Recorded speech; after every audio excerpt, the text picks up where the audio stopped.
Squire, where is thy lord? Lemon, we have no clue. Thy lord? Who cares? He hasn't uploaded in eons. Shut your ass up! Welcome back to another video, my beautiful baby boys. Today, we're going to be reacting to Jordan Peterson debating atheists. Without further ado, let's hop right into it. I've had so many young men come to me. I don't know how many, but there's thousands of them. Like it's continual.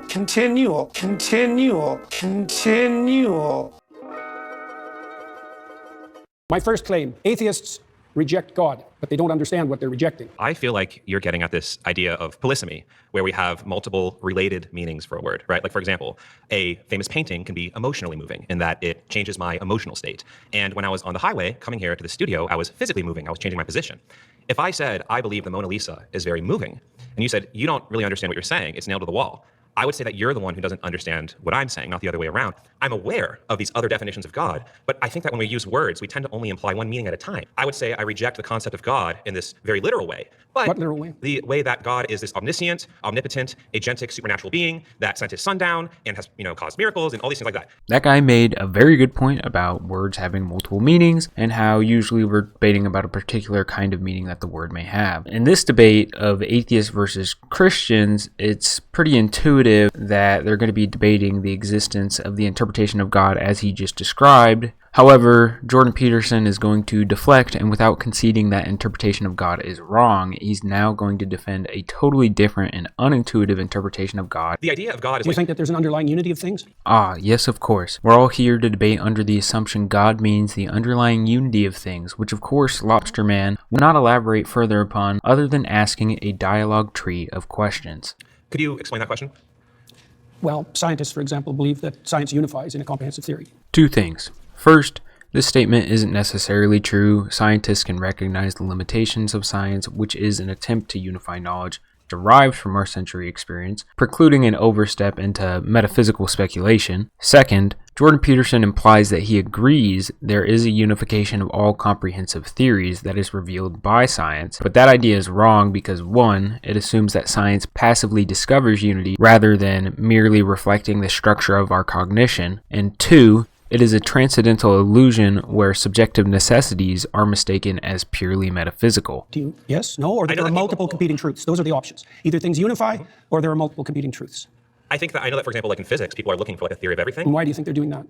It's interesting, it's helpful.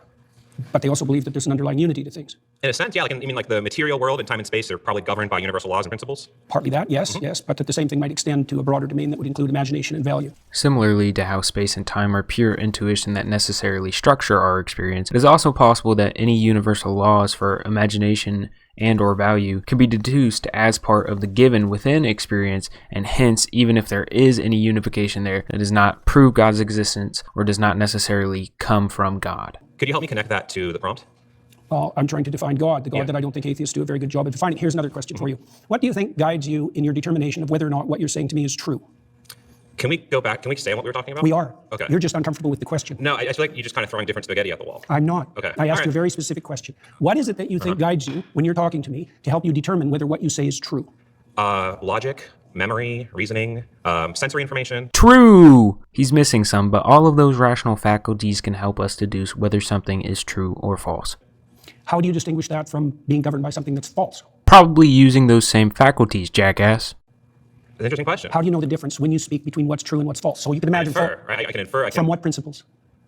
So, and what are you getting at? I'm getting at the fact that your conscience guides you. Is that reasonable? Conscience is defined by my empathy and my reason, or my foundational. Define it any way you want. Classic Jordan Peterson. Step 1, introduce a term that seems very relevant to the argument you're trying to make. Step 2, refuse to define the term, then attack the opponent for misunderstanding you or using the term wrong. Okay, so that's how I'm defining my conscience. Is my conscience is my sense of right and wrong. Yeah, exactly. Yes. Where does that come from?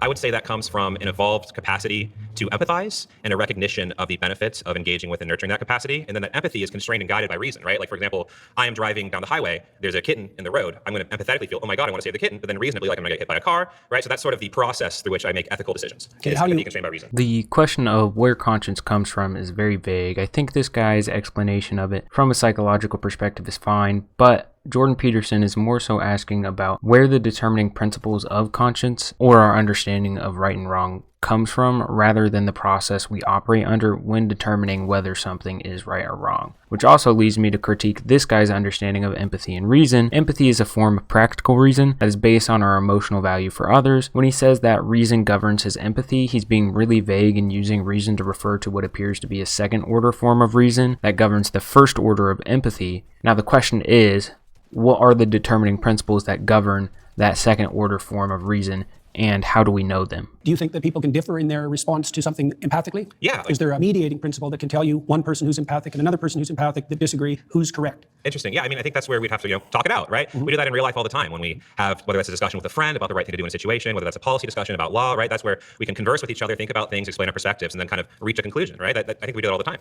Yes, this guy is correct in the sense that if there is any determining principles for whether something is right or wrong, it still devolves to an experiential component where we have to interpret how to best adhere to those determining principles. But the first question, and the question that Jordan Peterson is getting at, is how do we determine what the correct conclusion is, and how do we know how we determine the correct conclusion? So Elijah, the prophet Elijah, defined God in the Old Testament as the voice of conscience within. Okay. That's a definition. So you're saying by that definition of God, I see this kind of goes back to what I'm saying initially. I'm not defining it. Elijah defined it. What the fuck?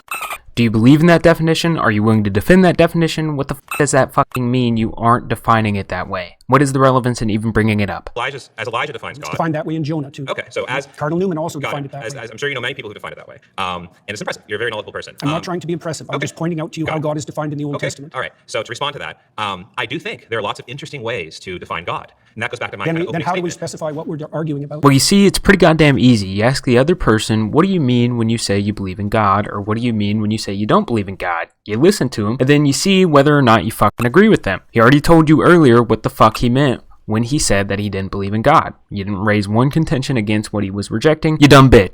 We use context clues, again, it goes back to my example of the I'm Mona Lisa. defining God as conscience. What the fuck do you mean you're defining God as conscience? You literally said less than half a minute ago that you're not defining God that way, but Elijah and Cardinal Cumbucket III defined it that way. Is this proof that there's no underlying unity and that we live in a world of multiple truths? Tell me in the comments below.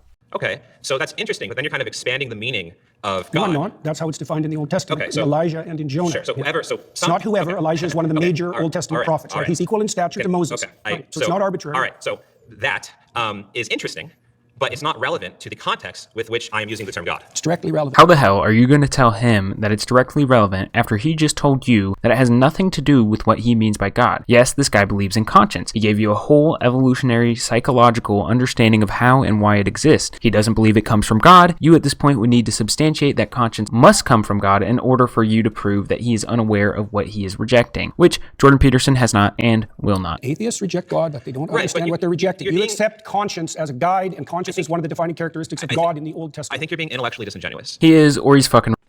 In what way? Because again, I asked you if you believe that conscience guided you. Just asked me. In this way, dumb fuck. Yes, he believes conscience exists. He obviously, as he explained to you earlier, doesn't believe it comes from God. You dumb bitch.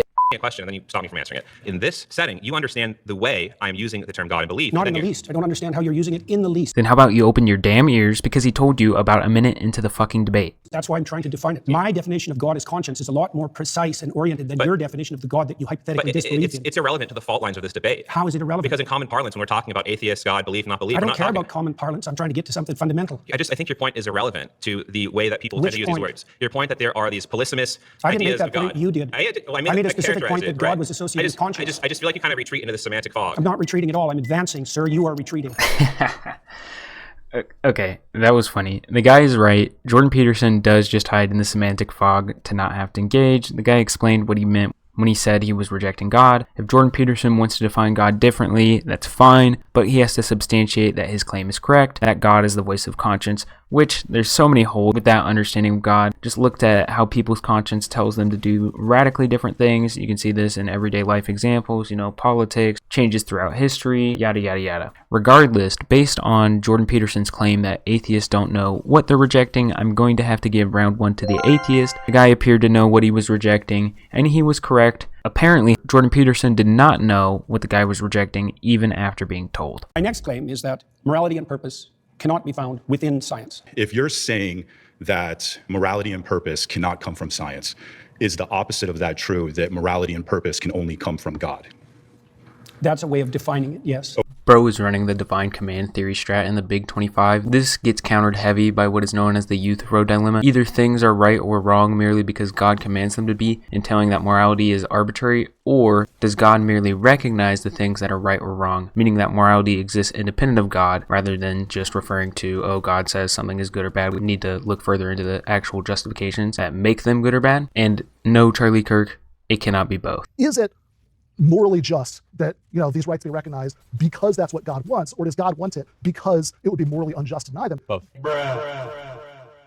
Okay. That's right. That's good. So I would say that with regard to the first claim, say, atheists don't understand what they're rejecting. Because I would say, by definition, God is the unity upon which moral claims are based. So, for Jordan Peterson, God is apparently everyone's conscience, and that is the unity upon which moral claims are based, which devolves into a radical subjectivism that destroys any attempt at unifying ethics, imagination, and/or value. I guess since you said morality and purpose cannot be found in science, it would just depend on what you're referencing. If you're saying a description of your psychological preferences would be considered within science, sure. But I don't think that you have to say that it comes from science in order to be an atheist. As an agnostic atheist, I don't know if God exists, and I don't believe that God exists. And the only ones that I would really reject would be the all-knowing, all-powerful, all-good, perfect notion of God that plenty of Christians just prescribe themselves. So I guess How is that relevant to this claim? You're basing a position of morality and purpose in some notion of God that isn't the same type of notion of God that typical Christians would prescribe. Your notion of God is what typical Christians? Yeah, typically when I talk to Christians, they say that they believe in an all-knowing. Yep, that is typically what most Christians are talking about when they refer to God, not whatever voodoo bullshit this guy is yapping about. About Cardinal Newman, who defined God as conscience.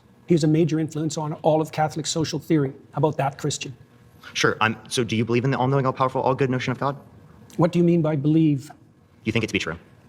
That's the circular definition. What do you mean when you say you believe? How is that circular? Because you added no content to the answer by substituting the word true and believe. I said you think it to be true. All right. That is not a circular definition. It's just pretty hard to get more straightforward than, do you believe in X proposition? So if you believe something, you stake your life on it. What do you mean by that? You live for it and you die for it. That's what I mean by that. It isn't something that you say. It isn't something that's associated with logical consistency. It's not declarative. It's not propositional. It's not a figment of your imagination. It's the presupposition of your attention and your action. And you're either fragmented, in which case you worship multiple gods, or there's some unity at the bottom of it that makes you an unstoppable force. I think I like the other guy's definition more. He also still didn't answer the guy's question whether or not Jordan Peterson believes, even based on his definition of belief, in that typical understanding of the Christian God. Okay, so you're saying that you don't believe something if you wouldn't die for it? Not really, no. Okay. So then, how would you define belief? Something you say? Okay, so I explain. I could believe it is the case that this pen exists, but if someone threatened my life, right, I would lie in order to be able to save my life, right? I think you would do that too. You wouldn't lie to save your life. Don't be so sure. He thinks he's so hard. You wouldn't lie to save your life? How much do you know about me? I didn't lie to save my career. I didn't lie to save my clinical practice. Homie, your whole career is built off a lie that people would be jailed for using the wrong pronouns in Canada. I'll give you an example. If you're in Nazi Germany, and it is the case that there's Jewish people in your attic and you're trying to protect them, example. would you lie to the Nazis? I would have done everything I bloody well could. Sir, the question was, does that include lying? Would you lie to save your children, your mom, your dad? I don't think lying would save them.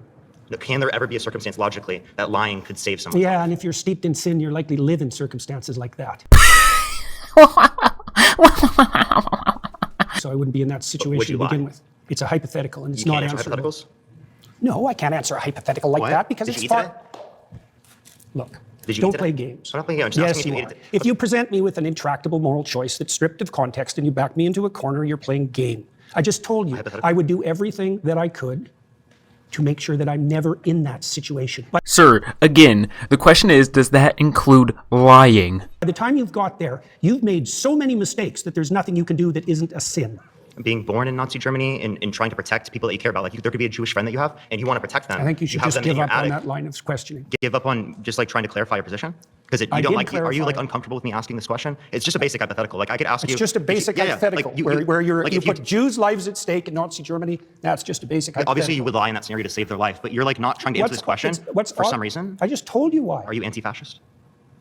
So you're Why anti-fascist? are you asking that? I was just asking, just clarifying. But like, okay, again, you're not answering this hypothetical because you know it shows that you clearly would lie to save I'm someone's life. answering it in Obviously, a that's manner not you what don't truth is. find acceptable. Obviously, because I care about truth. I wouldn't be in that scenario. Obviously, right? Logically, because that's No. already happened. Like that's in the past. You don't have a time travel device. We're bringing this logical hypothetical up to show you that in some circumstances that do happen within the real world, you would lie to save people's lives. So your definition of truth isn't actually how we're typically using it. So what you're trying to do is you're trying to muddy the waters when I ask you, like, do you believe this? Do you think this to be true? So you don't actually have to answer the questions. And plenty of Christians don't like that because they clearly see that you don't really like want to be associated with I can Christianity. imagine that I was in a situation where the best I could do as a consequence of my previous mistakes was to tell the least amount of lie I could manage. But that would likely indicate that I had made all sorts of catastrophic errors on my way there. Holy shit, he finally kind of answered, and his answer totally takes out what he defined belief as, and means that Parker's definition of belief is more accurate. Also, his answer makes no sense at all. Just because there's bad things going on in the world does not necessarily mean that it is your fault or that you're the one that's caused it. So you would lie to save someone's life. So again, you do believe it to be true in that circumstance, even though you like lied in that scenario. So Not clearly that's without the what you see to be true. context that I put it in. You were not willing to die for it. said- You were not willing to let other people die for it. So that's not what you see to be true then, seemingly. You're doing exactly what I said you were doing at the beginning of the conversation. You're generating an impossible, restricted, hypothetical with no precursors to back me into a How is corner. it possible? Is there something contradictory about it? Yeah, he backs you into a corner by showing that how you define belief is absolutely absurd because even you would lie about what you believe. An example, whether there are Jews in your attic when Nazis come knock on your door, you would lie to save their lives, meaning that you do not have to stake life on something for you to believe it. This one strayed away from Jordan Peterson's original claim, but given the clowning of JP, I'm gonna have to give round 2 to the atheist. My next claim is that everybody worships something, including atheists, even though they might not know it. You've said that worship is when you prioritize and sacrifice for something, right? Yeah. Okay. But there's a hierarchy in there. Sure. So I prioritize and sacrifice for my wife more than I would prioritize and sacrifice for a random person on the street, right? Probably, yeah. Presumably. Do I worship I don't know, my I've wife? seen some pretty bad marriages. Assuming a good marriage, are you saying I worship my wife? I'm trying to define worship. Well, that's what I'm asking. So prioritize and sacrifice. I do The those higher things. it is in the hierarchy, the more what you're doing is akin to worship. But even in your trivial acts of attention, you're prioritizing and partaking in worship, even if you don't know it. I certainly wouldn't think I worship her, and I don't think anyone else would make that. I'm Are you trying to making make that a claim? definition. Okay. Yeah, that there's a hierarchy of attentional priority. And as you move up it or down it, depending on whether you think about it as a pinnacle or a foundation, you move more towards worship. Right, so even the small things, I'll give you an example. Imagine you go on a date. Well, imagine that your aim is a long-term relationship like a marriage. Okay, now imagine that your aim is short-term sexual gratification. Your pattern of attention is going to vary during the date, depend on your ultimate end. That's the hierarchy. The way that you attend to your wife is dependent on your ultimate aims, even if you don't know it. I get what JP is saying, that we have things that serve as values within our lives, and as we climb up that ladder of our values, the higher up we get means that those are the things that we worship because they determine how we structure our lives. Sure, I just have no clue what that has to do with proving whether or not Christianity is correct or how it disproves atheism. So at what point is it worship? Because it sounds like you're saying It's worship is shades. almost a spectrum, right? Or it's not a binary. It's not a. It's kind of like, that's a good question. It's like When is it worship as opposed to just I love my wife? the closer you get to the top or the bottom, the more it's more like How worship. close to the top? Because I don't think I worship anything. And if you're saying I have to hit a certain threshold for it to be worship, it is possible I don't worship anything then, right? It's not possible that you don't worship anything. What do I worship? Because you wouldn't attend. Well, love. So you think I apparently. worship love? Do you attend in consequence of love? See, do. I'm trying to define something. What do you mean worship? I told you what I meant. What do you mean? Mr. JP, no need to deflect. You could just better connect your explanation of how it's not his wife that he is actively worshiping, but rather it's the value of something such as love that he worships because it's determining how he structures his life. Things like this are just why JP is such a bad orator. Thinking that she is divine above and beyond what a normal natural phenomenon can be. Not other women, no, beyond any human being could ever be. I will prioritize her over So any you're other making human, but I the don't assumption. think that she is some You're making the supernatural assumption that only the thing at the top or the bottom has anything to do with worship. And I'm saying that's not true. It's a hierarchy of prioritization. And there's either something at the top or the bottom, depending on the metaphor, or you're fragmented and confused. Those are the only options. So let's say you're I'm either going in many directions, or you're going in one direction. So let's suppose I'm fragmented and confused. Then you agree I don't worship anything.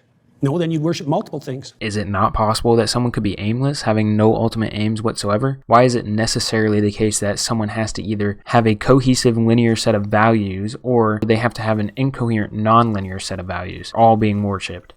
So what's the threshold when it's worship? Right? I prioritize a lot of stuff. I said that the closer you get to the pinnacle, or the How closer close? you get... Can you give me some sort of metric? How close do I got to get to this pinnacle?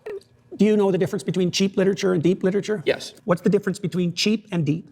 I mean, it's really an opinion-based thing, right? Is I mean, it? So it's just an opinion that plenty of- Dostoevsky is better than a porno magazine. Do you think there is a hierarchy in literary quality? I think that there is a hierarchy to an extent in literary quality, but I think once you get to a certain threshold, it is just opinion. Like, I agree, Dostoevsky is better than a porno mag, but is F. Scott Fitzgerald better than Ernest Hemingway? I don't know. Yeah, fair enough. Why do you think that? Because of what a book is, what literature is. Dostoevsky, he follows what literature is the purpose of more than the porno magazine does. Good. Well, so it's about purpose so and let me, definitions. yeah, sure. Let me give you an analog then. Okay. The depth of worship is analogous to depth of literary significance. And the closer you get to what's deep, the more religious and worshipful your practice. So and maybe you don't know what's at the bottom, but something needs to be, or you're confused. Well, so to use your analogy then, how deep do I have to go for it to be worship? Do I have to be Catcher in the Rye? Do I have to be War and Peace? Or it depends on what, you're seeking for.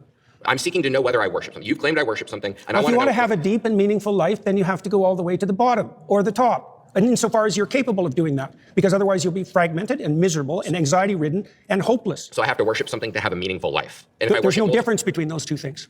Okay. They're the same thing. So if I don't worship anything, my life will not be meaningful, correct? Well, that's the definition of nihilism. Okay. So if I'm a nihilist, I don't worship anything. That's true. And then okay. You just said everybody worships something. I think you've just agreed there is a class of people that doesn't. Well, they're incoherent in their worship, and hand gestures like that aren't going to help. All right. Yeah. Well, okay. Look, if you're incoherent and fragmented and aimless, which is what happens if your objects of worship are unstructured and chaotic, then you're going to be anxiety-ridden and without hope. That happens. That's a technical argument. Sure, maybe that's a form of nihilism where it's a class of people who have unstructured objects of worship causing chaos and blah, blah, blah, blah, blah. But you just conceded a second ago, there's also a class of nihilists who don't hold any ultimate aims or values, meaning they have no objects of worship, hence disproving your claim. There's happy nihilists. Oh, How do you explain that there are happy nihilists then? Because well, you just said they the can't mere be. fact that you state that there are happy nihilists doesn't make it true. Like, what's your evidence? How do you measure nihilism, and how have you associated it with happiness? And what's your definition of happiness? And have you compared them to religious people? Because if you do, by the way, it's clearly the case that religious people over the long run have better mental health. It's a well-documented fact in psychological literature. Sure. So your claim is just a claim. It doesn't stand on anything. So you disagree with the claim that there exists even one happy nihilist? I didn't say that. Okay, would you agree there exists at least one happy nihilist in the universe?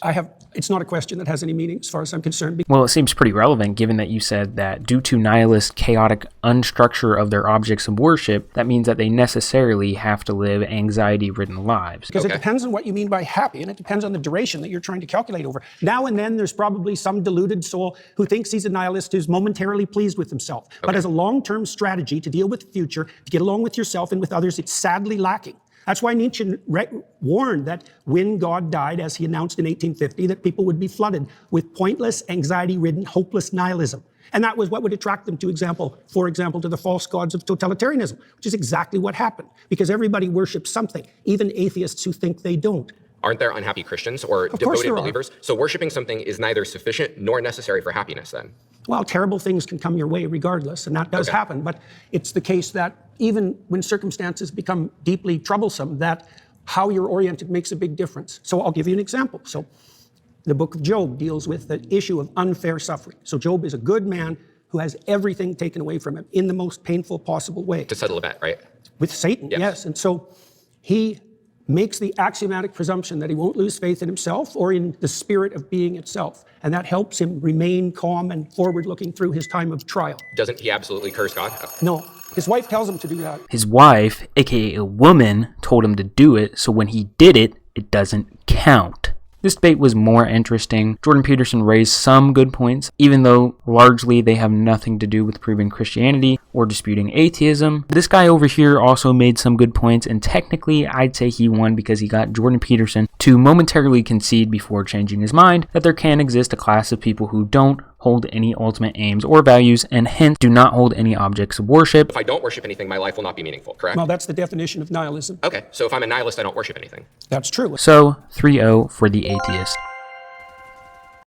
My final claim is that atheists accept Christian morality, but deny the religion's foundational stories. God says that you can own people as property. He says that you can beat them with a rod too. He commands genocide in Deuteronomy, in Numbers, and in Samuel. I mean, they have a goddamn baby barbecue in Numbers. Like, is all of this in line with Christian ethics? No. So then God doesn't fit within Christian ethics. Well, the biblical library is a continuing story, and everything written in it has to be contextualized by the entire text. There's 65,000 hyperlinks in the biblical text. And you can take pieces of it out of context and criticize them, and that's what you're doing. Please, Mr. Peterson, explain the lacking context that would justify God commanding slavery and genocide. But that's a mistake I think it's an analytic mistake because you're putting the cart before the horse. I really don't think so. I think that if we say that something is Christian ethics, then I think that all of the books essential to Christianity would fit with it, especially if it's like the main character. When we're talking about how do you deal with God, the morality of war? So how do you think you should deal with the morality of war? Sure. Because I feel like the morality, like I feel like Christian ethics, like this is kind of, I guess I just think it's like kind of an absurdity to say that God doesn't fit within Christian ethics. But sure, well, we can go on my ethics. That's totally fine. I don't know what you mean by an absurdity. What game are you playing with? Well, I just think that it's an absurdity to say that the Christian God doesn't fit within Christian ethics. That like the Christian God isn't like Christian ethical. I said that the specific statements that you made don't take the context of the stories into account, and so that your analytical approach is faulty. Sure. Don't put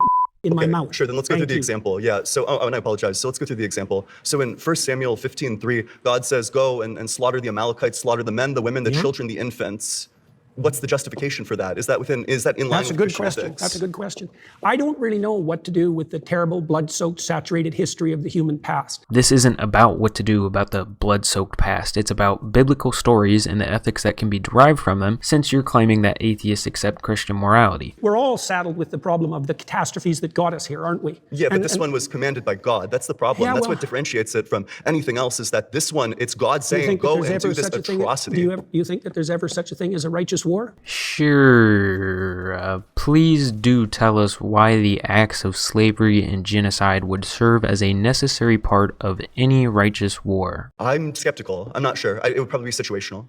Well, right. Fair enough. But this one certainly wasn't a just war. The context for the Amalekite slaughter is that 400 years earlier, they fought one battle, which they lost, and God says, that's it, I'm going to wipe them off the face of the goddamn earth. And then 400 years later, he commands the Israelites to genocide their great-great-great-great-great-great-grandchildren. That's not a just war at all. Look, I already said that it's very difficult to look at the blood-soaked past and to know exactly what to do about it.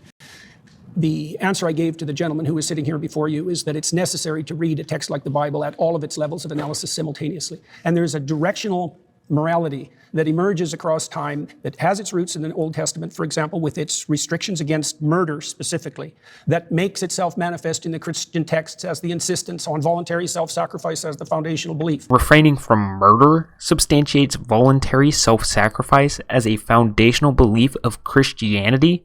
Murder? Somebody lock these motherfuckers up. That's a profoundly anti-violence ethos. Do you have the belief in your theology? Well, what do you think of that? Wait a sec. Now, redress what I just said. So I'm about to address it, but I'm addressing it with a question. Do you think that God is by his very essence perfect? You'll have to provide more. Sure, just like maximally great in all like the great making qualities. Sure. Yeah, like flawless. Yeah. So does a flawless thing change? Does a flawless thing reveal like more and better information over time, or would a flawless thing say, here's what's good, here's the absolute good thing to do at all circumstances in time? Well, we know some of that. Wait, Tell the truth. That's one. That's totally fine, but presumably... No. You don't get to skate over that, which that's totally fine. It's a straw man of my position. It's a straw man of the argument. So the argument is that wait a sec. You said find one maxim that's transcendent across situations. I didn't say any of those words. I'm not sure what conversation you're a part of. Don't be a smartass. So in my mind, I guess by my lights, a perfect being doesn't change. A perfect being, if they're maximally good, maximally moral... Does our understanding of the perfect being change? Our understanding might, but presumably what the perfect being is revealing... Well, I agree. How do we distinguish between that, though, at the human level? How do we distinguish between whether... Between our transforming understanding of perfection and perfection itself. Between our... we can only see through our own lenses. Presumably a perfect being would be revealing all of these aspects all the time, especially if God's outside of time. I don't know how a God who's outside of time is revealing different things at different times. That just seems like incoherent to me. Imagine something that's perfect. Sure. And complete. Sure. Okay, and it's trying to communicate with creatures who are anything but that. Sure. Well, they're going to get it wrong. Sure. Okay, now wait a sec. Do you blame that on the interpreters or the phenomena itself? Okay, then if we're flawed and our interpretation of God and his word are flawed, then why trust any of the biblical text or our own interpretation of our conscience? And what are the determining principles for whether or not something is the correct interpretation of God and his word? And how do we know if our interpretation of those determining principles is flawed or not? For example, are you perfect in attending to your conscience? Hold on. At the point in time when God is literally the one who created us, he could have created us in a way where we would always be receptive to these principles, where we don't have to go across like a learning curve where, maybe we'll understand like thousands of years into the future, maybe we'll do it. Oh, also, if you believe in an all-knowing God, then free will is impossible because let's not go to that yet. You threw free will into the mix. Well, that was the answer to your question. Yeah, and you said, why wouldn't God... Well, you know, It's a thousand contradictory. years of deep thinking philosophers would disagree with you. But Yeah, have it and your a way. thousand years of, or at least like last 50 years of philosophers would disagree with you. These analytic philosophers, people like Graham Oppie make arguments about the incompatibility of omniscience and free will, that if God created this world, if he chose this world instead of that world, then he makes it causally inevitable every single action that you were going to make. If he made a world where we were just electrons in love, then none of this would have happened. But by making us in this world, knowing exactly what's going to happen in the future, it makes all of those events inevitable, which means that they're all causally determined, which means that we have no free will if you believe in an all-good God or an all-knowing God that made everything. Well, have it your way. Do you think that God could have created a different universe than the one that he created? I have no idea. Okay, so then there's going to be a double bind, right? So either he couldn't have done it, in which case he lacks the power, or he could have done it, in which case we don't have free will, because he chose this world instead of that world, making the events of this world instead of that world inevitable with his infallible knowledge. I don't understand where you're headed. Which means that the free will defense fails. Like all this, like under Like I your said, view, if you under want your to have view, it free fail, will. no problem. I don't know why it's relevant. Typical Jordan Peterson, you're literally the one who brought it up and implied that it was significant because if God created us as perfect, that would be bad because it would rid us of free will. Could have created us in a way where we would always be receptive to these principles, where we don't have to go across like a learning curve where, you know, maybe we'll understand. Not maintain like, free will to the issue we're Do you discussing. acknowledge that under your view, free will doesn't exist? No. Oh, then do you want to respond to the argument? You'll have to phrase it more Sure, clearly okay. so that someone So- like me can understand it. Yeah, gotcha. So God already knows in advance everything that's going to happen, which means that by making this world instead of that world, everything is inevitable, which means that God's act of causing this world instead of that Inevitable world, doesn't mean determined. it's causally inevitable if God chooses this world instead of that world. Doesn't make it Causally, determined. causally inevitable means determined. No, it doesn't. Absolutely, yes, it does. Well, have it your way. Okay. That's not the case. They're both wrong. Jordan Peterson is wrong. Causally inevitable quite literally does mean that it is determined. However, this guy is also wrong. Just because something is causally inevitable doesn't necessarily mean that free will doesn't exist. For example, compatibilists believe that things are causally determined, but freedom just means to act as a result of your own internal affairs. This debate got a little murky, but given the claim, I'm going to have to give this one to the atheist. Jordan Peterson didn't substantiate how atheists accept Christian ethics, and he seemingly denied some of the Bible's own foundational stories that condoned acts of slavery, genocide, and other things that appear to be counterintuitive to his own system of ethics. Anyway, that's going to be it for this video. Debating or listening to Jordan Peterson is like mental abuse, so if you enjoyed this video, please drop a like, subscribe, and turn on post notifications to never miss a video in the future. And if you're looking to join a community of like-minded people, go ahead and join the Discord. The link is on the screen and in the description below. Peace.